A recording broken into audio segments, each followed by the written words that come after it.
Hi, my name is Sandra, I'm 32. And I never imagined that a simple disagreement over money would turn my life upside down. My husband, Jake, and I have always had a complicated relationship with his father, Marvin. He's charming when he wants something, but demanding when he doesn't get it. That day started like any other Saturday morning. I was sipping coffee in the kitchen, planning errands for the week when Marvin walked in, wearing that smug grin that always meant trouble. "Sandra, we need to talk," he said, leaning against the doorway. I felt a tight knot in my stomach because I already knew where this was going. Over the past few weeks he had been dropping hints about needing money. $3,000 for a new car he claimed he couldn't afford. Every conversation felt like a trap. He framed it as helping family or an investment in safety. But deep down, I knew this wasn't about the car, it was about control. I set down my mug, trying to keep my voice steady. "Marvin, I've told you I can't just hand over that kind of money. We have bills, responsibilities. You don't get it, Sandra. I need this car. I've earned it and you're just standing in the way," he snapped, his tone sharper than I expected. His eyes, usually calm, flickered with a dangerous intensity one had never seen before. That's when I realized that this wasn't going to be a conversation. He stepped closer, his presence suddenly suffocating. I took a step back toward the stairs, hoping to put some distance between us. "I'm not saying no to hurt you," I tried to explain, "but I can't risk our savings like this." Marvin's hand shot out, grabbing my arm, not in a gentle way, but with a forceful grip that made me stumble. My heart pounded as adrenaline surged through me. "Don't you dare refuse me, Sandra," he growled, his voice low and menacing. For the first time I truly felt fear. Not the fear of an argument, but the fear of someone physically overpowering me. I tried to pull away, but he was stronger than I expected. My foot caught the edge of the stair carpet, and before I could react I was falling backward. Time seemed to slow as my body tumbled down the steps. Pain exploded in my back and head as I hit the landing, then bounced slightly onto the bottom step. I gasped for air, disoriented, my vision spinning. My coffee mug had shattered somewhere along the way, leaving a sticky, bitter smell mixing with the sharp scent of broken wood. Lying at the bottom of the stairs, I could hear Marvin's heavy footsteps above me, followed by the thud of him muttering something under his breath. "This is your fault, you made me do it." My mind reeled. I couldn't believe it. The man I had laughed with at holiday dinners, the man my husband called Dad, had just pushed me down a flight of stairs. Jake finally appeared at the top of the stairs, his face pale. "Sandra, are you okay?" His voice was shaky, torn between panic and anger. I tried to push myself up, wincing as my back protested, and looked at him. His eyes met mine, not with the full outrage I hoped for, but with hesitation, almost as if he were calculating how far he could go without getting involved. I think so," I said, though the words felt hollow. Pain radiated through my ribs and shoulder. My knees were scraped, and my palms were raw from bracing my fall. I swallowed the lump in my throat, fighting the tears that threatened to fall. I can't believe he just did that." Marvin's voice floated down from the landing. "You'll give me the money next time, or there will be consequences." He sounded calm now, almost casual, as if what had just happened was nothing more than a minor inconvenience. That moment cut deeper than the physical pain. It wasn't just the push, it was the betrayal, the shocking realization that family could turn so dark so quickly. I sat there trying to catch my breath, and noticed the small details that made the scene feel surreal. A picture frame had fallen from the wall during the struggle. My phone had slid under the stair rail, its screen cracked. Even the sunlight streaming through the window seemed too bright, almost harsh, highlighting the chaos of the room. Every tiny detail was a reminder that nothing would ever feel the same in this house again. As I slowly stood, leaning on the banister, a wave of anger and disbelief washed over me. My hands shook as I touched my back, feeling bruises already forming under my shirt. "How could he?" I whispered aloud, the words almost lost in the silence that followed the storm.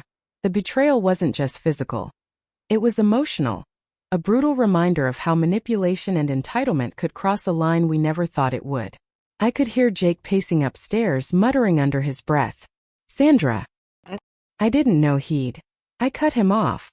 "Jake, look at me," I said firmly, though my voice trembled. "You need to understand this isn't just about the money. This is about him thinking he can control us. About him thinking it's okay to hurt me to get what he wants. Jake stopped pacing and ran a hand through his hair.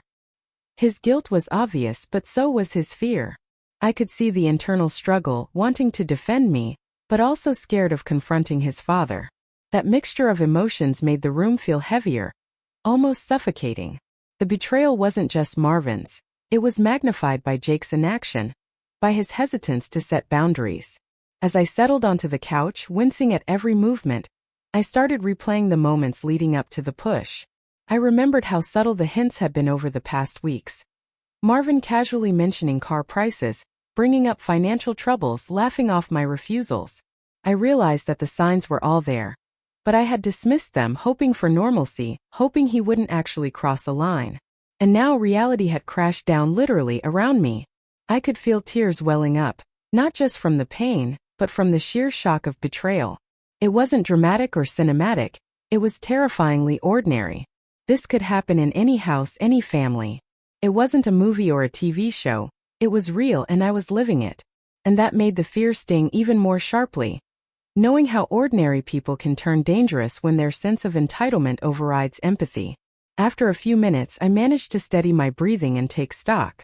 My phone was retrieved and I texted my best friend, explaining what had happened in short, urgent sentences. Marvin pushed me downstairs. Call me. Hitting send, I felt a strange mix of relief and anxiety. Relief for reaching out, anxiety for the confrontation that would inevitably come next. I caught a glimpse of Marvin watching from the top of the stairs, his expression unreadable. He didn't look remorseful. He looked satisfied, almost as if he had achieved a goal. That sight ignited a fire inside me. This wasn't just fear anymore. It was determination. I realized that surviving this moment meant more than just tending to bruises.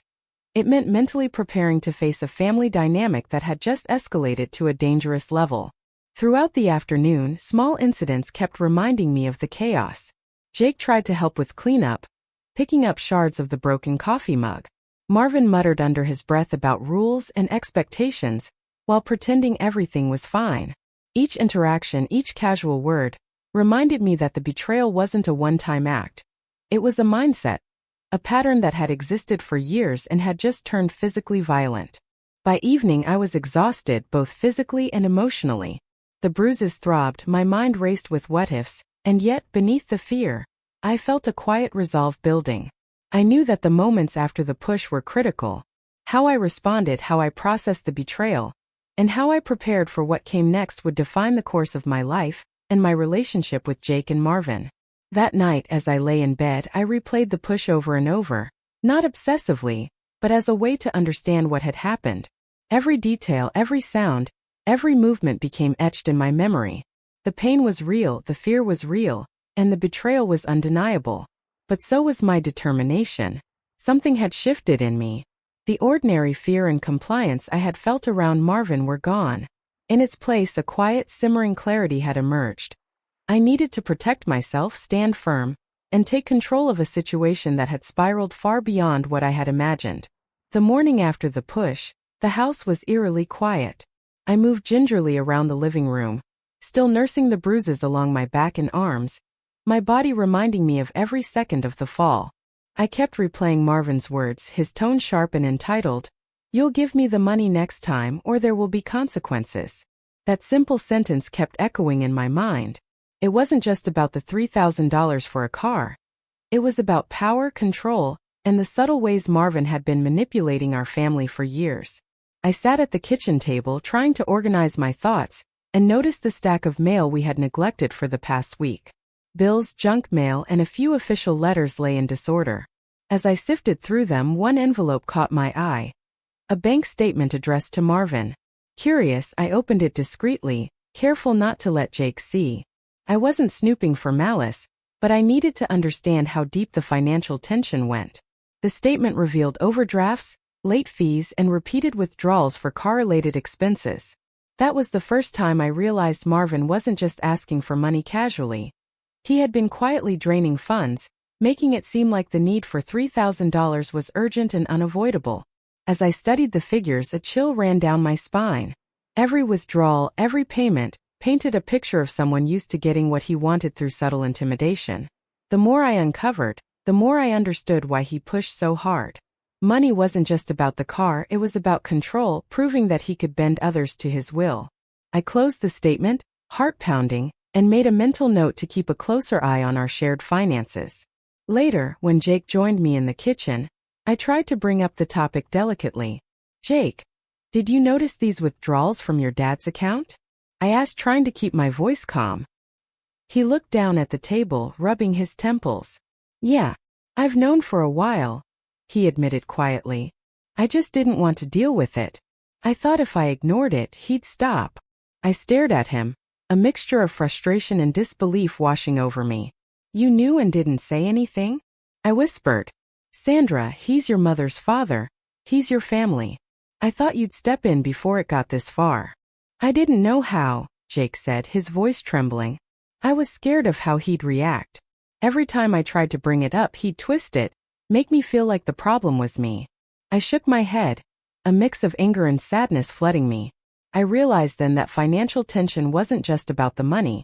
It was about decades of unspoken rules, family hierarchy, and subtle manipulation that had quietly shaped Jake's sense of loyalty. My husband wasn't trying to hurt me. He was trapped in a pattern created long before I came into the picture. That evening, I decided to take a walk to clear my head. The crisp autumn air hit my face as I stepped onto the quiet suburban street. Leaves crunched beneath my boots, each step grounding me in reality. I needed clarity, a way to untangle the financial mess and the emotional web Marvin had spun. The neighborhood seemed peaceful, almost indifferent to my turmoil, and yet I felt the weight of my family's secrets pressing down on me. As I walked, my mind drifted to past interactions with Marvin. Small incidents that had seemed trivial at the time now revealed a pattern. There was the time he casually asked me to cover the cost of a weekend trip with friends, calling it family bonding. Or when he hinted that our savings could be a temporary solution for his business ventures. Each moment had been subtle, disguised as normal requests or innocent jokes, but now they formed a clear chain of manipulation. The next day, I resolved to investigate further. I sat at the kitchen table again, this time with our laptop open, going through emails and receipts. Every small clue added to the picture. Unmentioned car repairs, surprise charges, and messages from Marvin asking for money under various pretexts. He had a system, and it relied on the silence of others, my husband's reluctance and my own hesitation until now. While digging, I stumbled upon a file labeled Family Budget that Marvin had left on a shared drive. Curious, I clicked it open.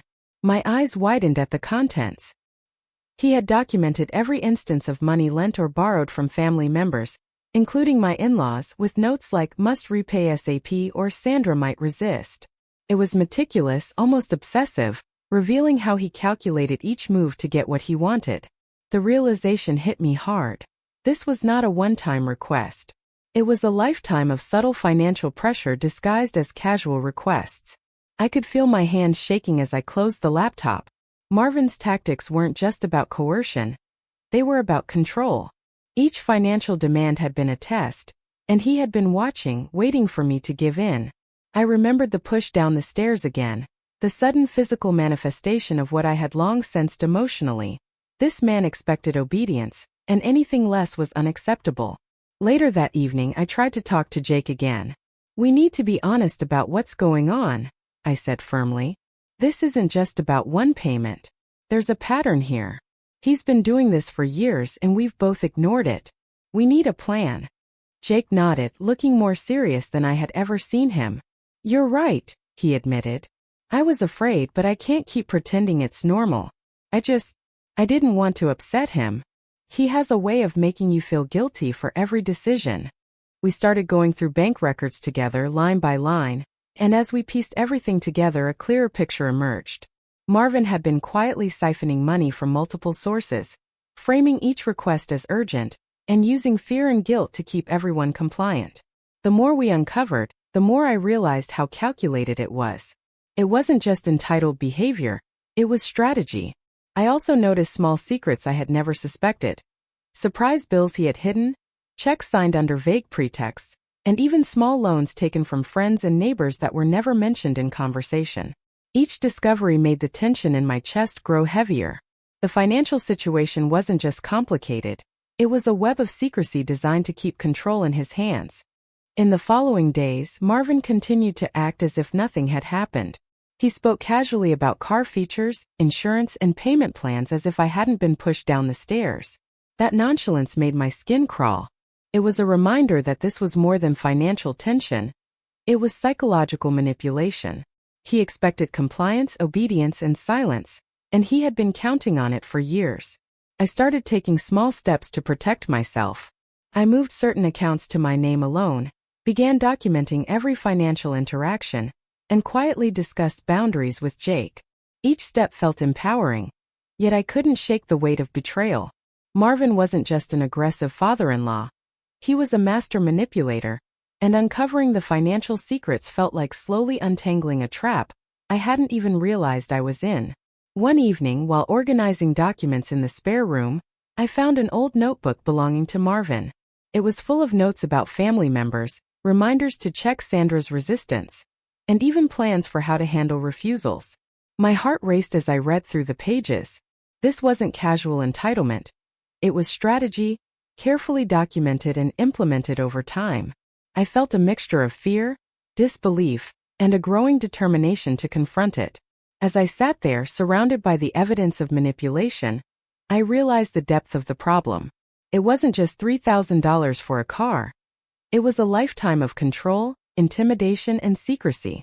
Every financial request, every subtle comment, every unspoken rule had been part of a pattern designed to weaken our autonomy and enforce compliance. By the end of that week, Jake and I had begun forming a plan, not just to protect our finances, but to reclaim our household. We set clear boundaries, documented interactions, and discussed strategies to handle Marvin's demands without fear. The tension in the house remained palpable, but now I felt a sense of clarity and purpose. The financial secrets had been revealed, and with that knowledge came power. Even small incidents became lessons. When Marvin casually mentioned unexpected expenses one evening, I calmly asked for documentation. When he tried to use charm to persuade me, I held my ground. Each interaction was a small victory, a test of boundaries, and a reminder that knowledge was the key to reclaiming control. For the first time, I could see the web for what it was. Marvin's entitlement, manipulation, and obsession with control had been ongoing for years, but uncovering the financial tension and family secrets gave me the tools to navigate it. The push down the stairs had been the violent culmination of that control, but the knowledge I now possessed was the start of a different kind of power, the ability to protect myself and reclaim my life. The days following my discovery of Marvin's financial manipulation were tense, but nothing prepared me for the quiet betrayal simmering beneath the surface of my own home. I had thought that Jake, my husband, would naturally be my ally. After all, he had been raised alongside this man, had witnessed the subtle manipulation, and shared the same frustrations I felt. But slowly, I began to see that his loyalty wasn't just divided, it was warped. Started with small things. Jake would hesitate when I asked him to help me document Marvin's requests. He would shift uncomfortably when I insisted on recording every conversation about money. "Sandra, do you really think he'd, I don't know, notice?" He'd whisper, as though my very efforts were an act of rebellion. And I realized that he had spent years conditioned to defer, to protect his father from confrontation, even at the expense of those closest to him. One evening, I caught him deleting a text Marvin had sent me. My stomach dropped. "Jake, what are you doing?" I asked, my voice barely above a whisper, but sharp with disbelief. He froze, his hand hovering over the phone screen. I just didn't want to make things worse," he said. His eyes avoided mine, darting toward the floor. It was just one text. I didn't think it mattered. I felt my chest tighten. One text? One text could have been evidence, proof of intent, proof of manipulation. But he had taken it upon himself to erase it. "Jake, that text could have helped us protect ourselves." "It does matter," I said, my voice trembling with anger and hurt. His silence was louder than any argument. It was a betrayal that cut deeper than Marvin's aggression, because it revealed that even my closest partner could be swayed by fear and misplaced loyalty. That night I couldn't sleep. I lay in bed staring at the ceiling, replaying the moment over and over. I remembered the push down the stairs and how Jake had stood frozen, caught between fear and instinct. I thought of the financial secrets we had uncovered and realized that his inaction had allowed Marvin's manipulation to continue for years. The betrayal wasn't just one act, it was a pattern. And now it included my husband. The next day, I tried to confront him calmly. "Jake, we need to be honest," I said over breakfast, my voice steady but edged with emotion. "This isn't just about the money or your father. It's about trust. I can't protect us alone if you're holding back or hiding things." He sighed, pushing his coffee cup away. I know, Sandra. I've been scared. I didn't want to ruin things with him. He's my dad. I thought I could handle it, but I didn't know how. And in trying to protect him, you've betrayed me," I said softly. "I need to know that we're on the same side, Jake. Otherwise, nothing changes. Nothing gets fixed." There was a long silence. I could see the guilt weighing on him. His shoulders hunched as though the weight of the past few weeks had finally caught up with him. Yet, despite the guilt, I sensed hesitation, a lingering allegiance to a father who had caused so much pain. It became painfully clear over the following days that Jake's loyalty was tied up with fear and habit, rather than morality. He would sometimes defend Marvin in subtle ways, framing his father's actions as stress or just wanting help, while quietly hoping I would drop the issue.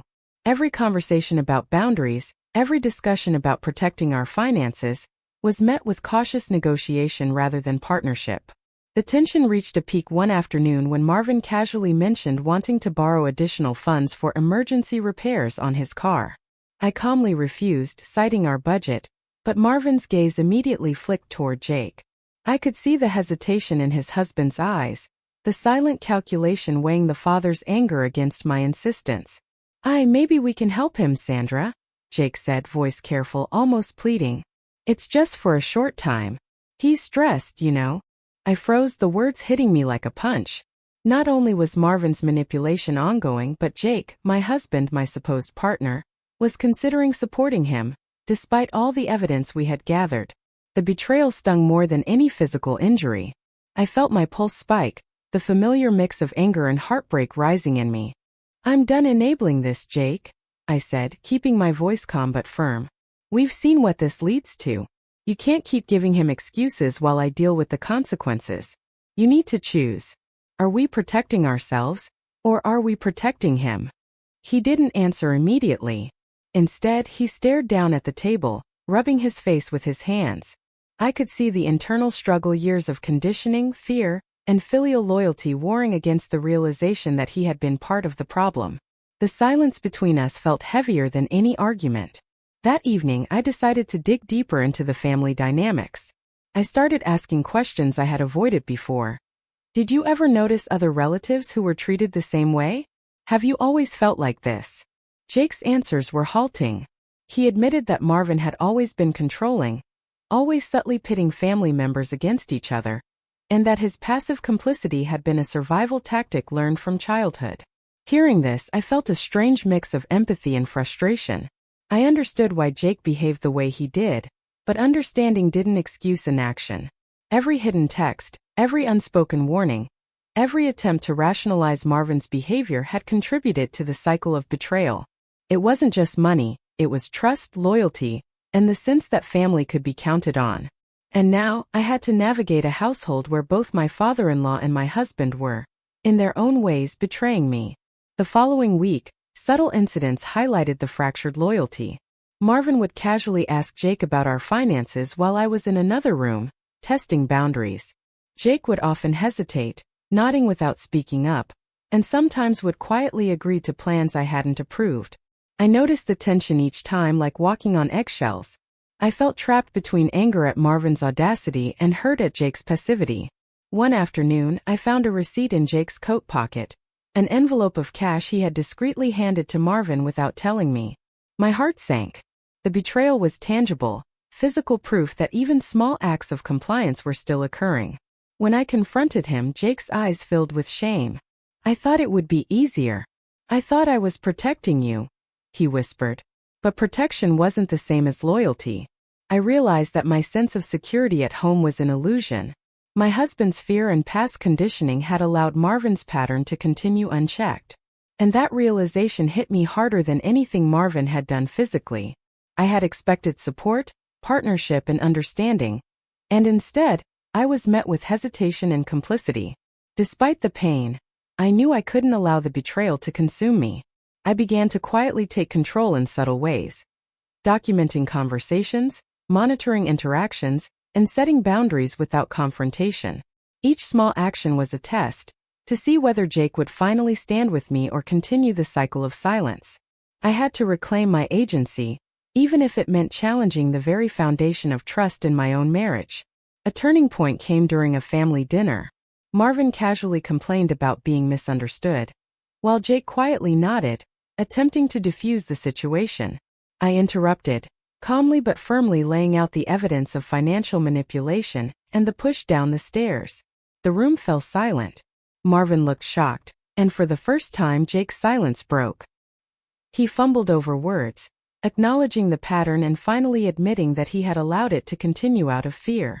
The moment was tense and raw. I could see the conflict etched on his face, the shame, the regret, and the dawning realization of what his inaction had caused. It wasn't a dramatic confession, but it was honest. That honesty, though painful, was the first step toward rebuilding trust and loyalty. In the days following, small but meaningful changes occurred. Jake began actively supporting my decisions, refusing to hand over money without discussion, and standing firm against Marvin's subtle manipulations. The betrayal hadn't disappeared, but acknowledgement and effort had begun the healing process. I realized that loyalty wasn't just about blind support. It was about choosing integrity, standing up for what's right, and protecting the people you love. As I reflected on the events, I understood that betrayal at home often comes quietly, in hesitation, in silence, and in small compromises. It doesn't always look dramatic, but its effects run deep. My husband's past fear and conditioning had allowed Marvin's control to persist, but confronting it head-on gave us both a chance to redefine our boundaries and rebuild a partnership rooted in honesty and respect. By the end of that week, I felt a fragile sense of empowerment. The emotional storm had left scars, but I was no longer trapped in silence. I had confronted the betrayal, demanded accountability, and begun the slow process of healing the fractures within my home. Loyalty had been broken, but it could be rebuilt, cautiously and deliberately, with courage and consistency. The days after confronting Jake about his hesitation felt like walking on a tightrope. The tension in the house was thick, almost tangible, pressing down on me with every step I took. Marvin seemed unusually quiet, watching me from the corners of rooms, his gaze calculating. There was a calm before the storm, but instead of fear, I felt a growing clarity. The bruises from the push were fading, but the emotional wounds, the fear, the betrayal, the lingering distrust, had sharpened my focus. I realized that survival wasn't enough. I needed a plan, a strategy to reclaim control, to protect myself, and to confront Marvin on my terms. It started with small observations. I paid attention to Marvin's habits, noting how he moved through the house, who he spoke to first, and the times when his mood was most volatile. Every casual comment, every glance became a piece of a puzzle. I noticed that he checked the mailbox obsessively in the morning, that he lingered by the car when no one was looking, and that he had a habit of subtly reminding Jake of old debts or favors. Each small detail was a thread I could pull to anticipate his behavior. I began documenting everything meticulously. Receipts, texts, bank statements, and even casual remarks were recorded in a notebook I kept hidden in my room. I labeled each entry with the date, time, and context. Initially, it felt obsessive, painful even, but the act of writing brought a sense of calm. I could see the patterns clearly now, and that clarity was empowering. It was like slowly turning a foggy, confusing landscape into a map I could navigate. While observing Marvin, I also started testing Jake's newfound alignment with me. I would suggest small steps to protect our finances or establish boundaries, gauging his reactions carefully. Some days he was hesitant, weighing his father's feelings against mine. Other days he surprised me with quiet but firm support, like refusing to hand over cash without documentation or subtly deflecting Marvin's inquiries. Each small victory reinforced my determination and showed me that the calm before confrontation wasn't just about strategy. It was about building allies. even in the most unlikely places. I also paid attention to my own emotional state. The fear I had felt immediately after the push was slowly transforming into controlled vigilance. I noticed how my heartbeat accelerated when Marvin entered the room unexpectedly, or when he tried to corner me with another financial request. Instead of panicking, I focused on breathing, maintaining composure, and visualizing each potential scenario. It was a form of mental training, preparing me for the confrontation that I knew had to come. One evening, I found myself in the kitchen long after everyone else had gone to bed, reviewing my notes. The dim light from the pendant lamp highlighted the pages filled with observations, text exchanges, and subtle behavioral notes. Each line reminded me of the stakes. Marvin's manipulation wasn't reckless. It was strategic, methodical. And if I wanted to reclaim my space, my dignity, and my safety, I needed to be equally deliberate. I realized that turning my pain into strategy required patience, discipline, and a careful study of my opponent. I also started thinking creatively about leverage. Small incidents suddenly became opportunities. For example, I noticed Marvin often bragged to neighbors about financial generosity, implying they were lucky to receive occasional help from him. If I could gather proof of his manipulations and create a subtle exposure without confrontation, it would give me both confidence and leverage. I began brainstorming ways to turn these casual boasts into evidence of patterns, not isolated acts. Another tool in my strategy became subtle isolation. I began gently redirecting Marvin's interactions, keeping him engaged in neutral spaces of the house, away from opportunities to corner me or Jake. I learned the times he was most likely to escalate: late afternoons after a call about car insurance, or after certain conversations with other family members. By preemptively managing the environment, I could reduce chances of impulsive aggression while observing him closely. Sleep became a strategy too. The first nights after the push were restless, but I began setting routines. Journaling before bed, reviewing my notes, and meditating quietly to calm my mind. By training myself to be alert yet centered, I ensured that fear no longer dictated my actions. Each morning I woke with a clear agenda: observe, document, and maintain composure. These routines gave me a sense of agency I hadn't felt in months. One particular afternoon, I noticed Marvin leaving a series of financial documents on the counter while he ran an errand. He didn't lock the door behind him, assuming no one would touch his papers. I seized the opportunity, photographing the documents with my phone and making notes of each entry. It wasn't malicious, it was necessary preparation. These small actions accumulated, forming the foundation of a plan that would allow me to confront him with clarity and proof rather than emotion alone. I also focused on communication with Jake, slowly building his trust and alignment with my strategy. I started small, asking him to clarify his stance on minor issues, like shared expenses or casual requests from Marvin. I was careful not to blame him for past complicity but framed these conversations as preparation. We need to be consistent. If we don't act together, nothing will change. Over time, he began participating actively, suggesting small defensive steps, asking questions, and finally acknowledging the patterns he had previously ignored. Each step strengthened our alliance, quietly shifting the balance at home. During this period, I noticed small psychological tactics that Marvin often used which I had overlooked before. He would bring up past favors, remind us of times he helped us, or subtly guilt us for minor inconveniences. I began mentally cataloging these patterns, rehearsing responses, and imagining scenarios where I could remain calm while deflecting manipulation. By the end of each day, I felt less like a victim and more like someone anticipating a chess game several moves in advance. At the same time, I took moments for emotional grounding. I would sit by the window in the living room, watching the sunlight filter through the leaves, focusing on the present, and letting the fear subside. These moments weren't indulgent, they were strategic, allowing me to regulate my emotions so that, when the confrontation came, I would approach it with clarity rather than anger or panic. Subtle preparations extended to my environment as well. I rearranged certain items in the house, placing important documents out of Marvin's reach, moving cameras to angles that captured key areas, and ensuring that Jake and I could observe interactions discreetly. Each small action was deliberate, a part of the larger strategy forming in my mind. The calm before confrontation was filled with meticulous planning, attention to detail and careful observation. I also began considering scenarios beyond Marvin. What if he reacted unpredictably? What if Jake faltered again? I made mental contingency plans. Safe spaces to retreat to, steps to document escalation, and methods to involve neighbors or authorities if needed. While I hoped it wouldn't come to that, preparing for worst-case scenarios gave me a sense of control that the initial fear had denied me. During this period, I discovered unexpected insights about my own resilience. The push down the stairs, the betrayal, and the financial tension had been painful, but they also revealed an inner strength I hadn't recognized. I realized that strategy wasn't just about countering Marvin. It was about reclaiming my own autonomy, reinforcing my sense of self, and ensuring that no one could intimidate me into submission again. One morning, while reviewing the documentation I had accumulated, I noticed patterns in Marvin's behavior that suggested predictability in his manipulations.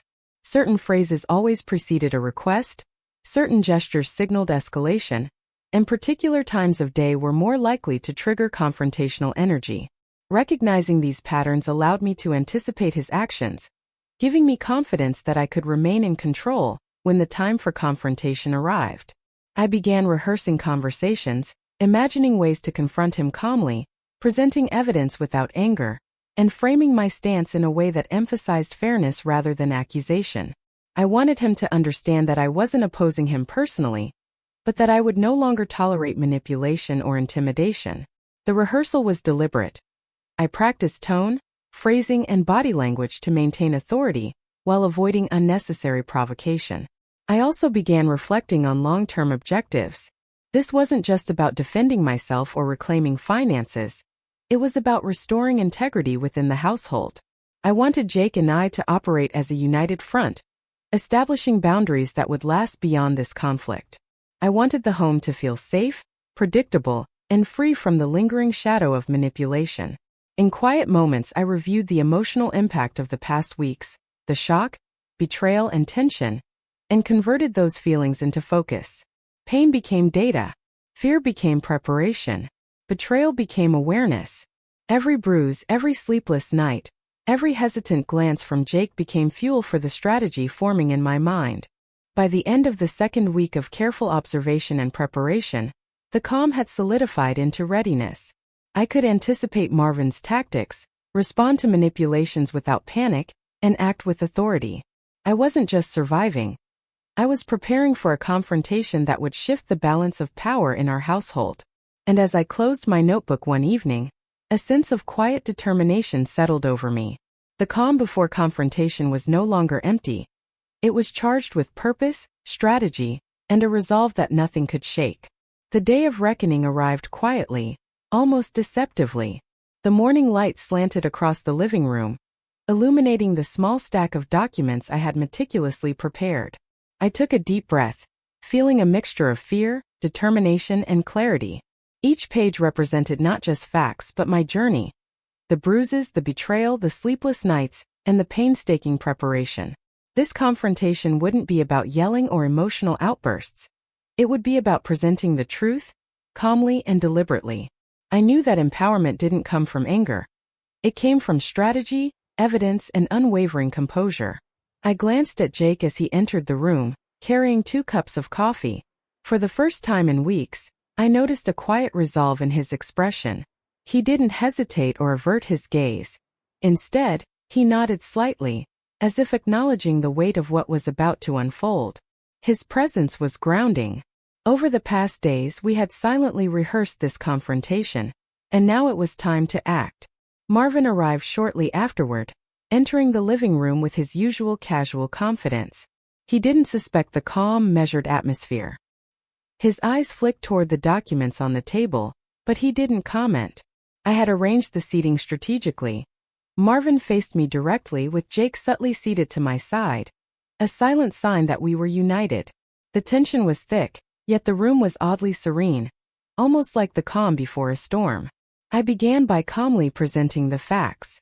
"Marvin," I said, my voice steady but firm, "I've documented the financial requests, the manipulations, and even the threats over the past months. This isn't about the car. It's about a pattern of behavior that's impacted everyone in this household." He laughed softly, the kind of dismissive chuckle that had always masked his intimidation. Sandra, you're overreacting. It's just money, he said, waving a hand. I didn't flinch. Instead, I placed the first stack of documents in front of him, flipping it open to the first page. It's never just money, I said. It's control. It's manipulation. And it's caused real harm. Marvin's eyes narrowed. For the first time, I noticed a flicker of uncertainty. He wasn't expecting a confrontation that was calm, organized, and grounded in evidence. He had relied on fear, on hesitation, on subtle guilt, but I had removed all the tools he depended on. I began methodically walking him through the records. Texts, emails, financial statements, and even the notebook of notes he had kept. Each entry was accompanied by a brief explanation of the context and the impact on our household. I explained how Jake and I had noticed patterns of coercion, the subtle pressure to comply, and the emotional manipulation that accompanied each financial request. Marvin shifted in his chair, a flicker of defensiveness crossing his face. He tried to interject, but I maintained calm control, acknowledging his words without allowing them to derail the flow. I understand that you feel these requests were reasonable, I said, but the pattern shows otherwise. We're no longer ignoring the effects. Jake finally spoke, his voice firmer than I had heard in months. Dad, Sandra is right. I stayed silent because I was afraid, but we can't let fear dictate our actions anymore. We have to protect ourselves, and I'm on her side. The tension in the room shifted slightly. I saw the uncertainty deepen in Marvin's expression. He realized that his influence had eroded, that the two people he thought would yield to his pressure were standing together. It was subtle, but it was a victory. The power dynamic had begun to shift, quietly but unmistakably. We moved through the documents systematically, each page stripping away the ambiguity he had relied upon. He couldn't argue with records, with dates, with receipts and texts. Each small act of evidence reinforced our stance, showing that this wasn't a personal attack. It was a necessary intervention to restore boundaries and accountability. At one point, Marvin grew visibly agitated. He slammed his hand on the table, a sharp sound that echoed through the quiet room. You're making a big deal out of nothing. Family helps family, he barked. I held my composure, letting the sound pass without reacting impulsively. Family does help, but not through manipulation and intimidation, I said calmly. Helping doesn't mean controlling or coercing, and it certainly doesn't justify physical aggression. I watched him struggle internally.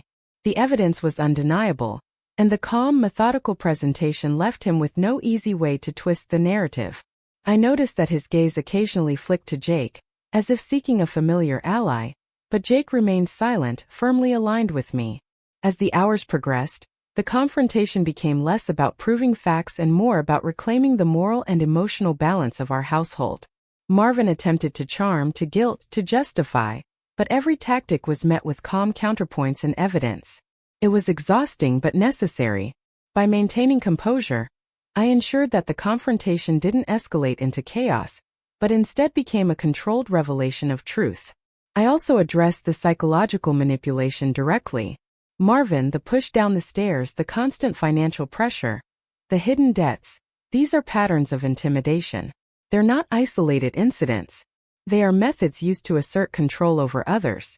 We will no longer participate in them. For the first time, I saw a flicker of recognition in his eyes, a subtle acknowledgement that he had miscalculated. He hadn't expected me to confront the behavior with such clarity, and he hadn't expected Jake to participate actively in holding him accountable. Once the confrontation reached this point, I paused, allowing silence to settle in the room. The calm wasn't passive. It was deliberate. It emphasized that this was no longer a battle of words, but a statement of boundaries. We were no longer reacting emotionally. We were asserting control, reclaiming our household, and demanding respect. Marvin's response was subdued, almost introspective. He muttered something about family loyalty and past intentions, but it lacked conviction. The power had shifted, the momentum was ours. For the first time, I sensed that he understood this confrontation was inevitable, and that his previous methods of manipulation no longer worked. After several hours of discussion, documentation review, and calm assertion, I finally brought the session to a close. We've gone through everything, I said softly but firmly. We've laid out facts, patterns, and impacts. We expect boundaries to be respected moving forward. This is about creating a household where everyone feels safe, valued, and heard. We're done with fear as a tool. I watched Marvin's shoulders slump slightly, a silent concession that the confrontation had been effective. Jake reached for my hand, giving it a reassuring squeeze. The sense of partnership, the unspoken understanding was palpable. The emotional weight of betrayal and tension had begun to lift, replaced with a cautious, hard-won empowerment. Over the following days, the change became tangible. Marvin, while still resistant at times, approached interactions with more caution. Jake and I operated as a united front, calmly reinforcing boundaries and expectations. Each small act of compliance, each recognition of limits, was a step toward restoring balance in the household. I also began noticing the emotional transformation within myself. The fear, pain, and anger that had dominated my thoughts were gradually replaced by confidence and clarity. I could move through the house without hesitation, speak without self-doubt, and assert boundaries without guilt. The reckoning had not only held Marvin accountable, but had allowed me to reclaim my own sense of agency. Even mundane moments reflected this shift. Cooking in the kitchen no longer carried the tension of potential confrontation. Conversations with Jake were candid, honest, and supportive. Small gestures like Marvin pausing before making requests or acknowledging our boundaries became symbolic victories, reminders that empowerment is often quiet, steady, and cumulative. I also found myself reflecting on the larger lesson. Justice doesn't always come from dramatic gestures or retaliation. Sometimes it comes from calm preparation, meticulous documentation, and the courage to confront wrongdoing with clarity and integrity. The reckoning wasn't about revenge. It was about reclaiming safety, dignity, and respect. One evening, as I sat by the window watching the sunset, I realized the emotional closure I had been seeking. The bruises were gone, the betrayals had been confronted, and the power dynamics had shifted. I felt a deep sense of relief, a satisfaction that stemmed not from triumph over another, but from reclaiming control over my own life. Jake joined me, sitting quietly beside me. "We did it," he said softly, the weight of the past weeks reflected in his eyes. "We finally set things right." I smiled, a mixture of exhaustion and triumph. "We did," I said, squeezing his hand. "And now we move forward together." The reckoning had been long, emotionally draining, and fraught with tension, but it had achieved its purpose. Justice had been asserted not through chaos, but through calm, deliberate action. Empowerment had been reclaimed through preparation, observation, and unwavering resolve. And closure had been achieved, quietly but profoundly, as the household began to operate on principles of honesty, respect, and shared accountability. In that moment, I understood something fundamental. Confronting pain and betrayal doesn't just change the dynamics of a situation. It transforms the person facing it. The courage to stand firm, the patience to prepare, and the clarity to act deliberately had given me a sense of power that no manipulation, fear, or betrayal could ever take away. The journey hadn't been easy. The bruises, both physical and emotional, would linger in memory.